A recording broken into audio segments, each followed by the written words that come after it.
ایک ایسا کام جس کو کرنے کے لیے آپ کو ہر مہینے 2.5 کروڑ یا سال کے 30 کروڑ روپے دیے جائیں گے۔ کیا آپ یہ کام کرو گے؟ یہاں آپ کا کوئی باس نہیں ہوگا، آپ کا جب دل چاہے کام کرو اور جب دل چاہے سو۔ آپ کا کام بس یہ ہے کہ لائٹ ہاؤس کے اوپر ایک لائٹ ہوتی ہے جسے آپ نے بند نہیں ہونے دینا، اور صرف اسی کام کے لیے آپ کو سالانہ 30 کروڑ روپے ملیں گے۔ اتنے سارے پیسے ملنے کے باوجود کوئی بھی اس جاب کو کرنے کے لیے تیار کیوں نہیں ہوتا؟ اس جاب کی حقیقت کیا ہے، آئیے دیکھتے ہیں۔ ادریس ورلڈ انفو کی ویڈیوز میں ایک بار پھر سے خوش آمدید، اور یہ ہے سمو لائٹ ہاؤس جو سمندر کے بالکل بیچ میں ہے۔ جاب کے لیے اپلائی کرنے سے پہلے یہ بھی جان لو کہ یہاں کوئی نہیں ہوگا آپ سے بات کرنے کے لیے، ہر طرف اکیلا پن ملے گا آپ کو، اور اس سے بھی زیادہ خطرناک بات تو یہ ہے کہ اس ایریا میں سب سے زیادہ خطرناک طوفان آتے ہیں، اور اس طوفان سے اٹھنے والی لہریں ٹاور سے ٹکراتی ہے جس سے جان جانے کا خطرہ اور بھی بڑھ جاتا ہے۔ اور یہ جو پکچر آپ دیکھ رہے ہیں یہ ریسکیو آپریشن کے دوران لی گئی تھی۔ یہ شخص کس قدر خطرناک لہروں سے گھرا ہوا ہے، اگر یہ لہریں لائٹ ہاؤس کو کور کر لیں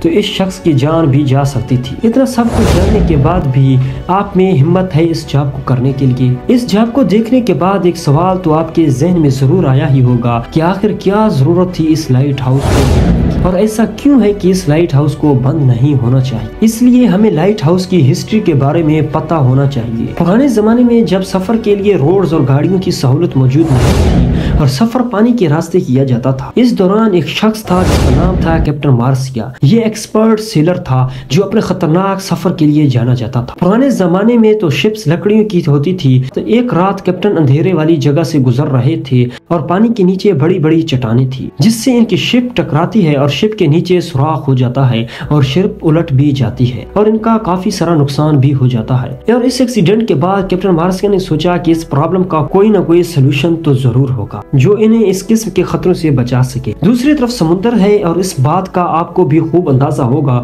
کہ سمندر کتنا بڑا ہوتا ہے، اور صرف پیسیفک اوشن کی بات کی جائے تو 165.2 ملین اسکوائر کلومیٹر پر پھیلا ہوا ہے، اور اس کے علاوہ 3 اور اوشن بھی ہیں۔ خیر، جب سیلر اس کھلے سمندر میں سفر پر نکلتے ہیں تو انہیں کچھ نہیں پتا ہوتا کہ اگلی زمین کہاں ہے اور اس کا راستہ کہاں سے ہے۔ نیویگیشن اس دور کا سب سے بڑا مسئلہ تھا، کیونکہ نہ تو کوئی جی پی ایس تھا اور نہ ہی کوئی ٹیکنالوجی جو سیلر کو گائیڈ کر سکے۔ جی پی ایس ایونٹ ہوا 1973 میں، اور اس سے 1983 میں جی پی ایس کو پبلک کے لیے اویلیبل کیا گیا۔ کبھی کبھی ہم خود بھی جی پی ایس کے باوجود بھی راستہ بھول جاتے ہیں، تو سوچ کے سیلرز کو کتنی مشکل ہوتی ہو۔ سفر کرنے میں سیلر سن لائٹ اور ستاروں کو دیکھ کر سفر کرتے تھے، اور نیویگیشن نہ ہونے کی وجہ سے انہیں بہت مشکل ہوتی تھی۔ جیسے ایک دفعہ کیپٹن الائش اپنے کریو کے ساتھ سفر پر تھے اور اچانک آسمان پر بادل آ جاتے ہیں جس سے یہ لوگ اپنا راستہ بھول جاتے ہیں اور کھلے سمندر میں گم ہو جاتے ہیں۔ انہیں پتہ نہیں ہوتا کہ جانا کہاں ہے،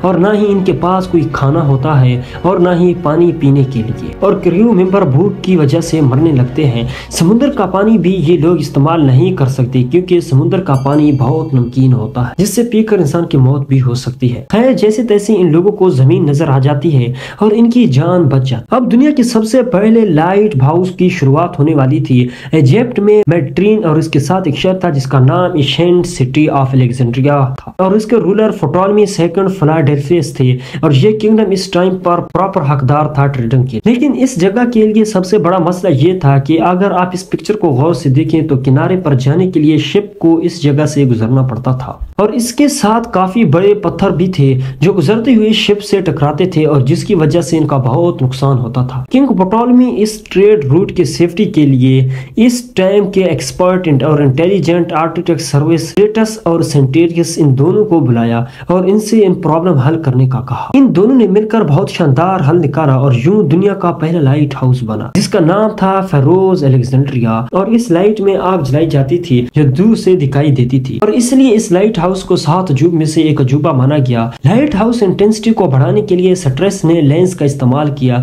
جس سے دور سے آنے والی شپ کو بھی راستہ کا پتہ چل جائے۔ اس لائٹ ہاؤس کے بعد سیلر کی مشکل آسان ہو جاتی ہے۔